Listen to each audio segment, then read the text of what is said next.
భగవంతునికి చాలా ఇష్టమైన పదార్థం ఏంటి అంటే యజ్ఞం. ఎప్పుడు కానీ యజ్ఞయాగాదులు చేయడం ద్వారా భగవంతుడు చాలా తృప్తి పడతాడట.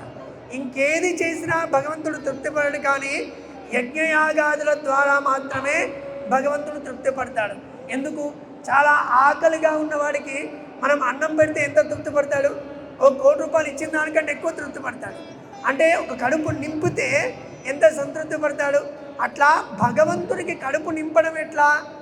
భగవంతునికి ఏదైనా సమర్పణ చేయడం ఎట్లా అంటే అది యజ్ఞం ద్వారా సమర్పణం చేయాలి. భగవంతునికి కడుపు నింపాలి. భగవంతునికి మనం హవిస్సులు అంటాం వీటిని, అంటే తినడానికి ద్రవ్యాలు అని అర్థం. ఆ హవిస్సులు ఇవ్వడమే ఈ యజ్ఞయాగాదులు. ఇవాళ మనం ఏం హవిస్సు ఇస్తున్నాం భగవంతునికి అంటే తామర పూలతో మహాలక్ష్మి మంత్రంతో మహాలక్ష్మి యాగాన్ని చేస్తున్నాం. ఈ యాగంలో అమ్మవారి పాదపద్మాల యందు ఇన్వెస్ట్ చేస్తున్నాం. మనం ఇన్వెస్ట్ చేసి మనం ఏం కోరుకుంటున్నాం?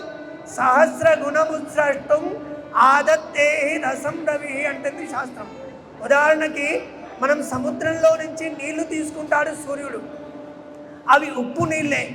తీసుకొని ఏం చేస్తాడు? సూర్యుని ద్వారా వర్షాన్ని కురిపిస్తాడు. మేఘానికి వచ్చి వర్షం వస్తుంది. అంటే ఉప్పు నీళ్ళు ఫిల్టర్ అయ్యి మంచిగా వస్తాయి. అట్లా భగవంతుని సన్నిధానంలో సమర్పించిన ప్రతి ఒక్కటి కూడా ఫిల్టర్ అయ్యి దీనికి 1000 రెట్ల ఫలితాన్ని భగవంతుడు మనకు సమర్పిస్తాడు.